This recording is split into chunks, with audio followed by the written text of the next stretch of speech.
జై కాంగ్రెస్ గట్టిగా జై కాంగ్రెస్. ధన్యవాదాలు మిత్రులారా.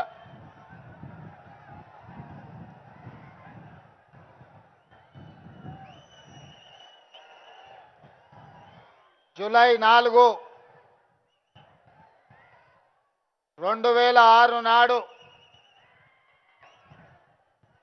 ఆనాటి ఉమ్మడి ఆంధ్రప్రదేశ్ ముఖ చిత్రం మీద ఈ మిడ్జిల్ మండల ప్రజలు సువర్ణ అక్షరాలతో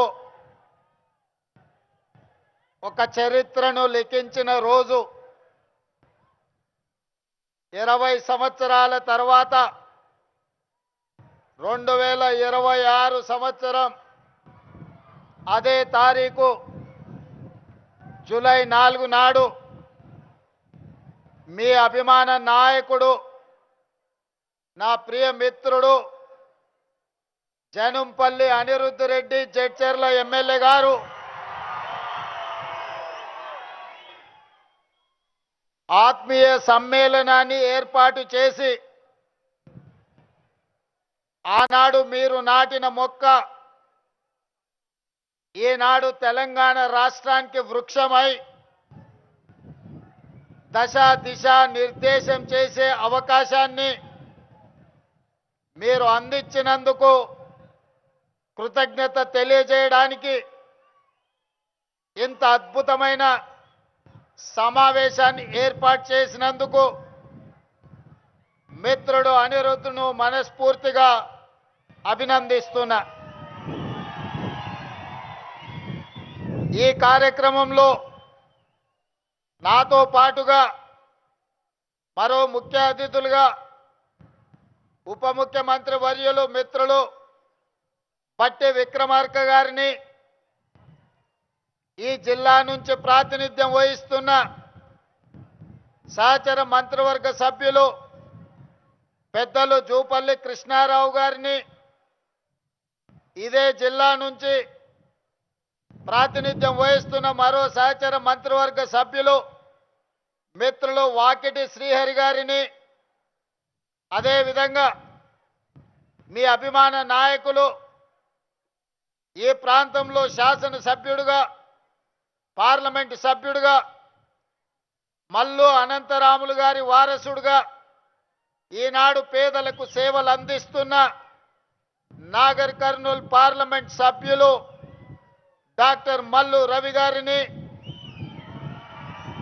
అదేవిధంగా మాజీ పార్లమెంట్ సభ్యులు ప్రభుత్వ సలహాదారులు పెద్దలు జితేందర్ రెడ్డి గారిని, అదేవిధంగా రాజ్యసభ సభ్యులు మిత్రులు వేం నరేందర్ రెడ్డి గారిని, అదేవిధంగా దేవరకద్ర శాసనసభ్యులు మిత్రులు మధుసూదన్ రెడ్డి గారిని, కల్వకుర్తి శాసనసభ్యులు మిత్రులు కసిరెడ్డి నారాయణ రెడ్డి గారిని, షాద్నగర్ శాసనసభ్యులు ఈర్లపల్లి శంకర్ గారిని, నా సొంత గ్రామానికి శాసనసభ్యులైన అచ్చంపేట శాసనసభ్యులు డాక్టర్ వంశీ కృష్ణ గారిని, అదేవిధంగా వనపర్తి శాసనసభ్యులు మేఘారెడ్డి గారిని, పరిగి శాసనసభ్యులు రామ్మోహన్ రెడ్డి గారిని, జూబ్లీహిల్స్ శాసనసభ్యులు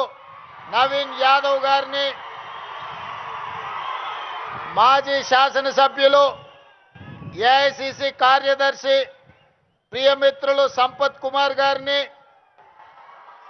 స్పోర్ట్స్ చైర్మన్ శివసేనారెడ్డి గారిని, మరో చైర్మన్ మాజీ ఉమ్మడి జిల్లా పార్టీ అధ్యక్షులు ఒబేదుల్లా కోత్వాల్ గారిని, మరో కార్పొరేషన్ చైర్పర్సన్ సరితా తిరుపతయ్య యాదవ్ గారిని, వివిధ కార్పొరేషన్లకు సంబంధించిన చైర్మన్లు, కాంగ్రెస్ పార్టీకి సంబంధించిన అందరి జిల్లా ఉమ్మడి జిల్లా సీనియర్ నాయకులు, జిల్లా కలెక్టర్లు, పోలీసు ఉన్నతాధికారులు, వివిధ శాఖలకు సంబంధించిన అధికారులతో పాటు నా ప్రాణ సమానులైన మేడ్చల్ మండల యొక్క సోదరి మనులు వేలాదిగా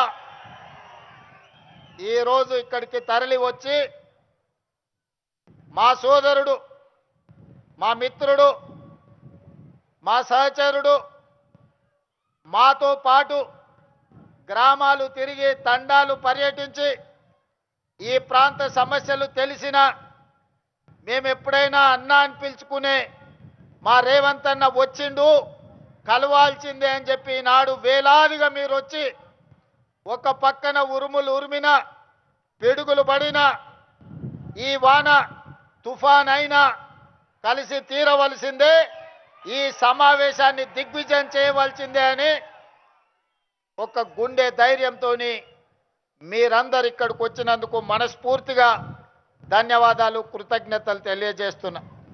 మిత్రులారా, మన ప్రాంతానికి ముఖ్యంగా ఈ మేడ్చల్ మండలం కల్వకుర్తి ప్రాంతానికి, అచ్చంపేట ప్రాంతానికి ఒకనాడు గొప్ప నాయకులు, ఈ జిల్లాకు ఒక గొప్ప నాయకత్వ బాధ్యతను నిర్వహించిన చరిత్ర ఉన్నది. నిజాం సర్కార్ నుండి స్వతంత్రం వచ్చిన తర్వాత హైదరాబాద్ రాష్ట్రానికి మొట్టమొదటి ముఖ్యమంత్రిగా మన జిల్లా బిడ్డ బూరుగుల రామకృష్ణారావు గారు మొదటి ముఖ్యమంత్రిగా మన జిల్లాకే అవకాశం వచ్చింది. వారే కాదు, చిన్న వయసులో దక్షిణ భారతదేశం నుంచే తన వాగ్దాటి పటిమ, తనకున్న అపారమైన జ్ఞానాన్ని పార్లమెంటరీ వ్యవస్థలో ప్రజా సమస్యల మీద స్పందించి దక్షిణ భారతదేశం నుంచే ఉత్తమ పార్లమెంటేరియన్గా అతి చిన్న వయసులో గౌరవించబడ్డ కీర్తిశేషులు జైపాల్ రెడ్డి గారు ఈ ప్రాంతం నుంచే ప్రాతినిధ్యం వహించారు. ఆ జైపాల్ రెడ్డి గారిని రాజకీయాల్లోకి రావాలి, శాసనసభ్యుడిగా పార్లమెంట్ సభ్యుడిగా రాణించాలి, రాష్ట్ర కేంద్ర ప్రభుత్వాలలో ప్రతిపక్షంలో రాణించాలి అని ఆయనకు తోడుండి రాజకీయంగా జైపాల్ రెడ్డి గారి ఎదుగుదలను తన చేతుల మీదుగా నడిపించిన ధ్యాప గోపాల్ రెడ్డి గారు మన మండల వాసి, గుడియాన్పల్లి వాసి. వారు జన్మదినం మొన్ననే 100 సంవత్సరాలు పూర్తి చేసుకున్నాం. అదే కాదు, ఒక మహేంద్రనాథ్ ఈ ప్రాంతం నుంచి ఆదర్శంగా నిలబడ్డ గొప్ప నాయకుడు. అలాంటి ధ్యాప గోపాల్ రెడ్డి ఈ రాష్ట్రానికి, దేశానికి రాజ్యాంగాన్ని అందించి ఈ దేశంలో ఉన్న పీడితులుగా, తాడితులుగా, దళితుల, గిరిజనులను, ఆదివాసీలను, బలైన వర్గాలను, మైనారిటీలను, మహిళలను పాలితుల నుంచి పాలకులుగా చేసిన డాక్టర్ బాబాసాహెబ్ అంబేద్కర్ యొక్క విగ్రహాన్ని ఈనాడు మనం ఆవిష్కరించుకోవడం జరిగింది. ఈ పర్యటన, ఈ గెలుపు నాది కాదు. చాలా మంది రేవంత్ రెడ్డి జడ్పీటీసీగా గెలిచిండు, శాసనమండలి సభ్యుడిగా గెలిచిండు, శాసనసభ్యుడిగా గెలిచిండు, పార్లమెంట్ సభ్యుడిగా గెలిచిండు, ముఖ్యమంత్రిగా గెలిచి ఈరోజు అధికారంలో ఉన్నాడు అని చాలా టీవీలు, పేపర్లు రాస్తున్నాయి. కానీ నేను ఒక్క మాట వినయంగా విజ్ఞప్తి చేయదలుచుకున్నా.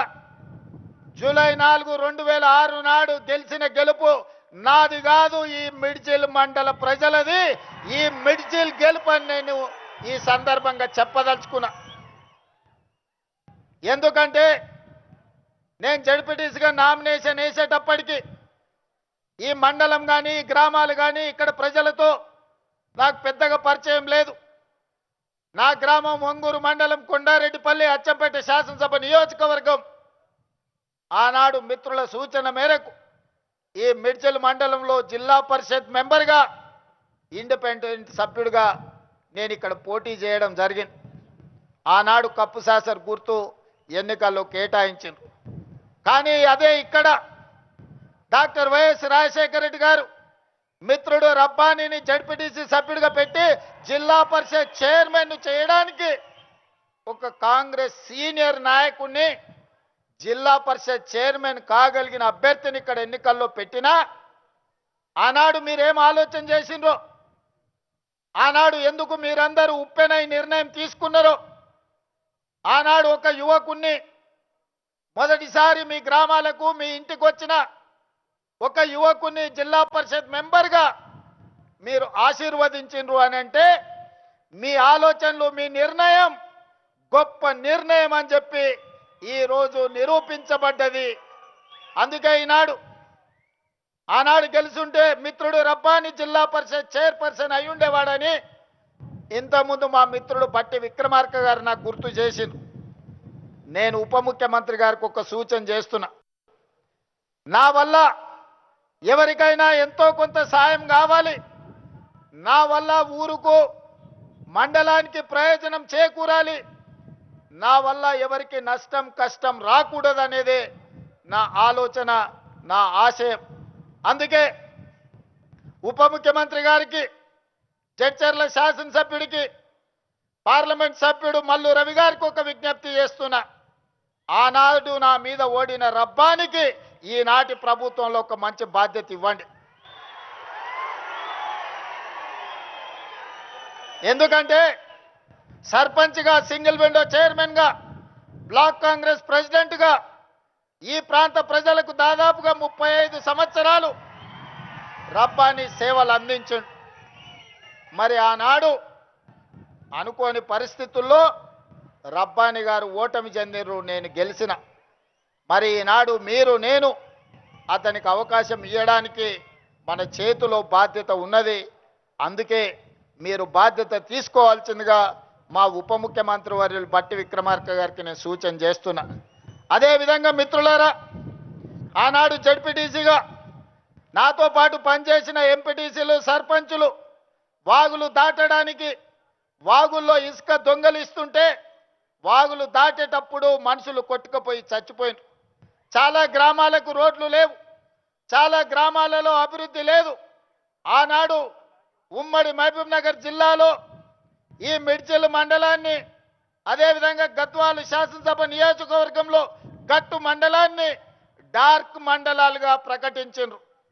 డార్క్ మండలాలంటే 360 డిగ్రీస్ వెనుకబడి విద్య కానీ, వైద్యం కానీ, తాగునీరు కానీ, సాగునీరు కానీ, విద్యుత్తు కానీ ఎలాంటి సౌకర్యాలు లేని అత్యంత వెనుకబడిన ప్రాంతాలను డార్క్ మండలాలుగా, భూమిలో ఉండే నీళ్లు కూడా అందుబాటులో లేని మండలాలను డార్క్ మండలాలుగా ప్రకటించారు. మరి అత్యంత వెనుకబడిన మండలమైన ప్రజలు చైతన్యంతో చీకటి మండలంగా పిలువబడే ఈ మండలం, ఆ చీకట్లో నుంచి ఒక వెలుగు రేఖ రావాలి, మా జీవితాలు, మా తలరాతలు మార్చాలి, మా మండలం బాగుపడాలి అని 2006లో తీసుకున్న నిర్ణయం ఈనాడు తెలంగాణ రాష్ట్ర ముఖ్యమంత్రిగా ఒక అవకాశం నాకు వచ్చింది. మరి మండలానికి కృతజ్ఞత చెల్లించాల్సిన బాధ్యత నా మీద లేదా? అందుకే సహచర మంత్రివర్గ సభ్యుల్ని అనుమతి తీసుకొని ఈ మండలంలో ప్రతి గ్రామానికి అభివృద్ధి చేరాలి. ఈ మండలంలో ఉండే ప్రతి వాడు, అరే మేము ఆ రోజు మా ఇంటికి వచ్చిన మా సోదరుడు, మా ఊరికి వచ్చిన మా బిడ్డ ఈరోజు తెలంగాణ రాష్ట్రంలో ప్రభుత్వాన్ని నడిపించే బాధ్యత నిర్వహిస్తున్నాడు, మాకు సహాయం అందుతుందని మన వైపు చూస్తున్నారు.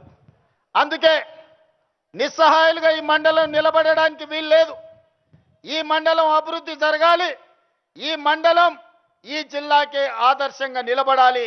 అందుకే ఉప ముఖ్యమంత్రి గారికి ప్రత్యేకంగా నేను విజ్ఞప్తి చేస్తున్నా, ఈ మండలాన్ని మీరు దత్తత తీసుకొని ఇక్కడ జరగాల్సిన అభివృద్ధి కార్యక్రమాలను మీరు నిరంతరం నా మిత్రుడిగా పర్యవేక్షించాల్సిన బాధ్యత మీరు తీసుకోండి అని చెప్పి నేను కోరుకుంటున్నా.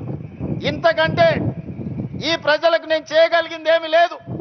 నాకు బాధ్యత వచ్చి ఉండొచ్చు, నేను ఎమ్మెల్సీ అయి ఉండొచ్చు, 2 సార్లు ఎమ్మెల్యే అయి ఉండొచ్చు, ఒకసారి పార్లమెంట్ సభ్యుడు అయి ఉండొచ్చు, Congress party working president, Congress party president, ఈనాడు మీ అందరి సహకారంతో తెలంగాణ రాష్ట్ర ముఖ్యమంత్రిగా బాధ్యతలు నిర్వహిస్తున్నా.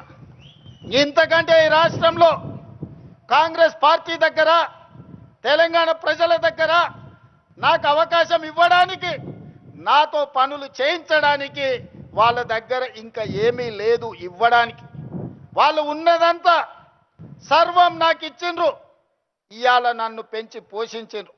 అందుకే ఆనాడు మొక్క నాటిన ఈ మండలానికి మిడ్జిల్ని తీర్చిదిద్దాల్సిన బాధ్యత నా మీద ఉన్నది. వీళ్ళ సోదరుడుగా ఈ మండలాన్ని అభివృద్ధి పదం వైపు నడిపించాల్సిన అభివృద్ధి చెందిన మండలంగా ఇది డార్క్ మండలం కాదు. ఈ ప్రాంత ప్రజలకి వెలుగు రేఖలు వచ్చినాయి. ఈ ప్రాంతం అభివృద్ధి చెందింది అని చెప్పి ప్రభుత్వ లెక్కలలో తేలాలి. దానికి మీ వంతు సహకారం కావాలి అని చెప్పి మిత్రుడు బట్టి విక్రమార్క గారికి నేను విజ్ఞప్తి చేస్తున్నా. మిత్రులారా, మీరు ఆలోచన చేయండి.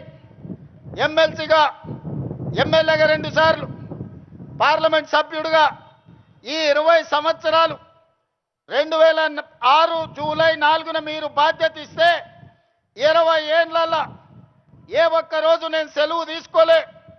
నా స్వార్థ ప్రయోజనానికి నాకు ఇచ్చిన అవకాశాన్ని దుర్వినియోగం చేయలేదు.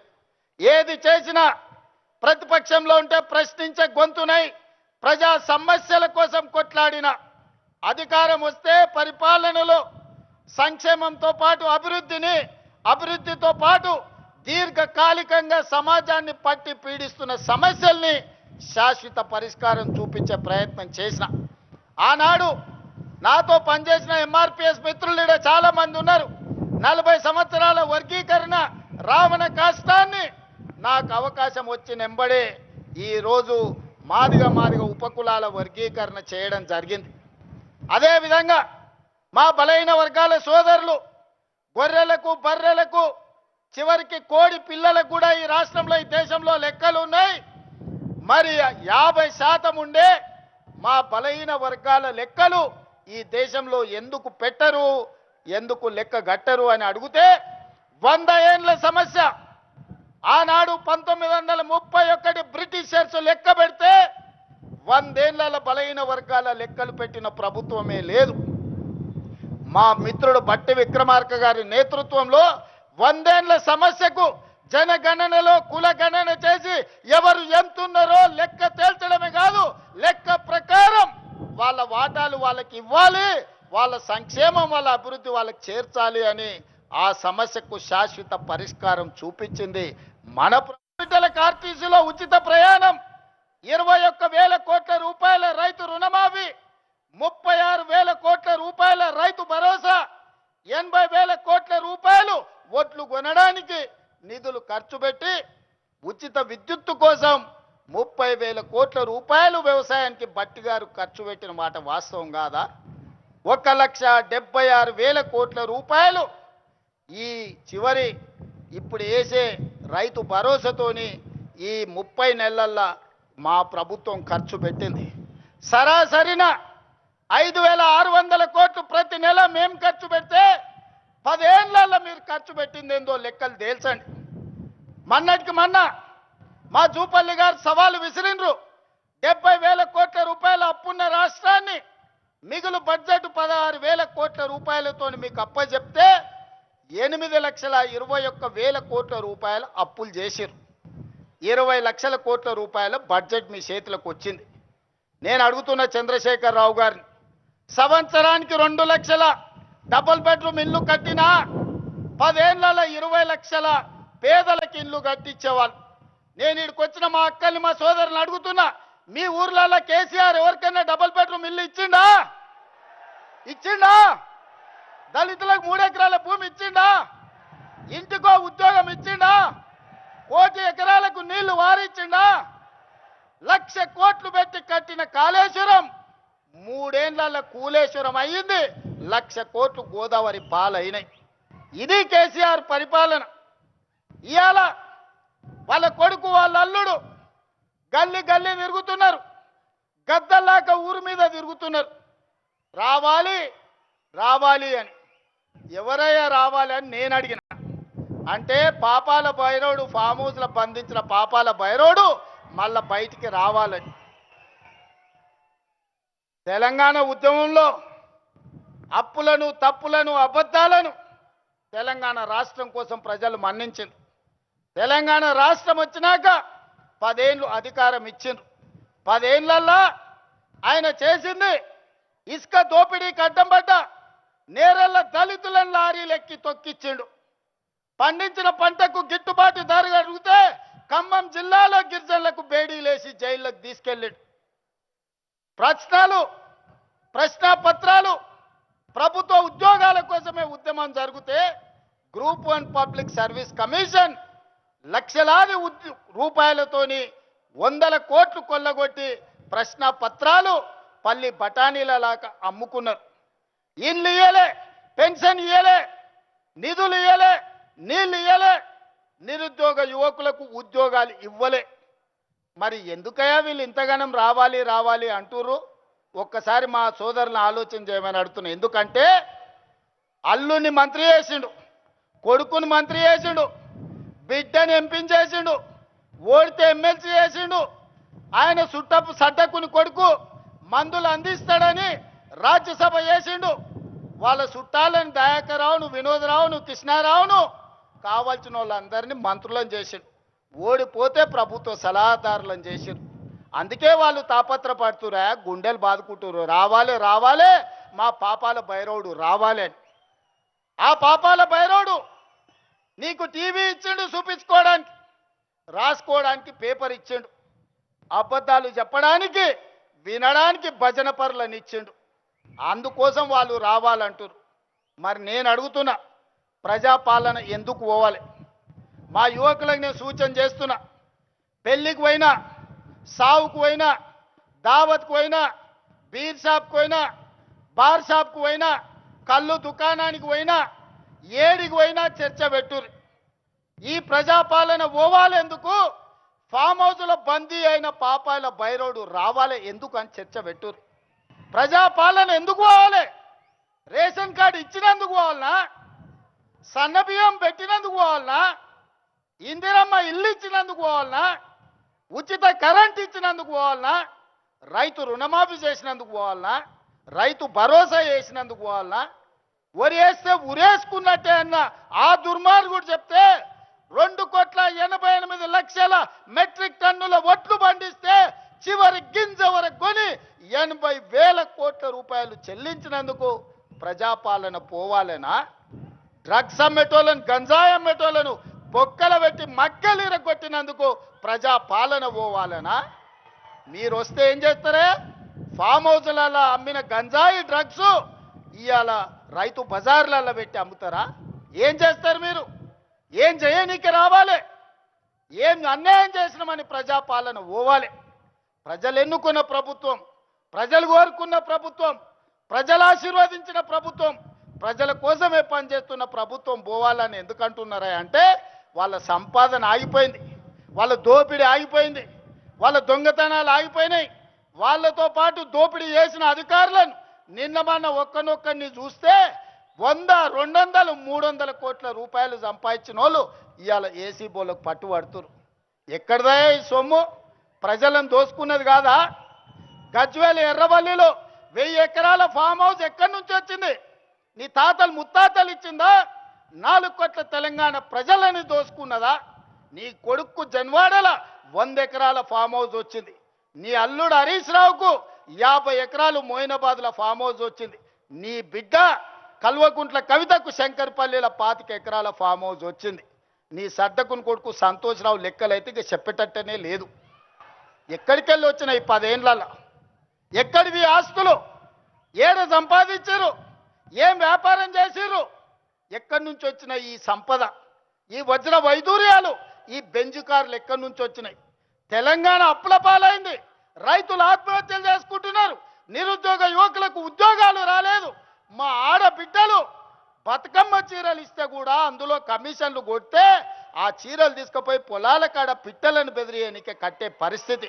దుర్మార్గుడా, నీచుడా, బతుకమ్మ చీరలు ఆడబిడ్డలకి ఇచ్చే చీరలు కూడా వదలలేదు నీ దోపిడీకి. అందుకోసం నువ్వు రావాలనా? నువ్వు రాష్ట్రాన్ని 8,21,000 కోట్ల రూపాయల అప్పుల పాలు చేసినావు కదా. మరి మీరు 1,00,000 కోట్ల అధిపతులు ఎట్లయిరో లెక్క చెప్పమని నేను అడుగుతున్నా. అడగమని మా సోదరులను అడుగుతున్నా. మా జంజీ పిల్లల్ని నేను చెప్తున్నా, మీరు ఆలోచన చేయండి. 10 ఏళ్లలో 1,00,000 కోట్లు కేసీఆర్ ఎట్లా సంపాదించిండు? 8,21,000 కోట్లు తెలంగాణకు అప్పులెట్లా మిగిలినాయి? ఆస్తులు ఐశ్వర్యాలు కేసీఆర్కి ఎట్లొచ్చినాయి? అప్పులు తప్పులు మనకెట్లొచ్చినాయి? ఒక్కసారి ఆలోచన చేయండి. ఈ అప్పులు తప్పులు చేసినాడు మళ్ళీ వస్తే ఇంత ఉందే మా అనిరుద్ధ్ చెప్పాడు, ఎందుకయ్యా వాడు వచ్చేది, నేను నా భార్య మాట్లాడుకుంటూ వింటాడా, వాడు అసలు మనిషా పశువా అని అడుగుతుండు. మా అమ్మ మా కోడలతోనో లేకపోతే మాతోనే మాట్లాడుకుంటే గాజోలి కూడా వింటాడా అనే, గింతకంటే దుర్మార్గుడు ఎవడని ఉంటాడా అని మా ఎమ్మెల్యే అడుగుతున్నాడు. నేను అడగదలుచుకున్నా, రాజకీయ నాయకుల మాటలు విన్నాడంటే అర్థం ఉంది, అధికారుల మాటలు విన్నాడంటే వానికి అక్కడికి వచ్చిందేమో అనుకున్నాం. ఆడబిడ్డల మాటలు వినేటోడు వాడు అసలు మనిషేనా, ఒక్కసారి ఆలోచన చేయండి. ఒక్కసారి ఆలోచన చేయమని మా అక్కల్ని అడుగుతున్నా. ఇవాళ మా ఇందిరమ్మ చీరలు ఇస్తే పండుగ పూట నాడు చీర పెడితే మా తమ్ముడు సారె పెట్టిండని మా అక్కలందరూ కట్టుకొని ఆశీర్వాదానికి వచ్చారు. మా అక్కల్ని అడుగుతున్నా, మీ ఇంటాయనతో మీరు మాట్లాడుకుంటే ఎవడన్నా మీ ఫోన్ వింటే ఎంత బాధ అవుతుందో ఒక్కసారి ఆలోచన చేయరు. ఇవాళ మన ఫోన్ లీననికి రావాలనా? ఎందుకు రావాలి? ఆయన ఉద్యోగం ఇచ్చారు కదా ఎమ్మెల్యేగా, అసెంబ్లీకి మాత్రం రాడంట, ప్రజల తరఫున మాట్లాడాడంట, ప్రజా సమస్యల గురించి ప్రస్తావించాడంట. అధికారంలోకి వస్తే మాత్రం దోసుకోవడానికి వస్తాడంట, దొంగతనం చేయడానికి వస్తాడంట. అందుకే నేను మొన్న చెప్పినా ఇవాళ చెప్తున్నా, అరుంధతి సినిమాలో పశుపతిని ఎట్లయితే బూత్ బంగళాలో బంధించిన గొలుసులు పెట్టి ఈ పాపాల బైరోడుని ఫామ్ హౌస్లో 4 కోట్ల తెలంగాణ ప్రజలు గొలుసులేసి కట్టేసిండ్రు. అక్కడే కుంగి కృషించి పోవాలే తప్ప అధికారం అనేది మీకు కలలో మాట. ఏదైనా ఉందంటే అది మీకు గతమే, ఇక మీకు భవిష్యత్తు లేదు. మీ భవిష్యత్తు శాశ్వతంగా ముగింపు పలికినరు తెలంగాణ ప్రజలు.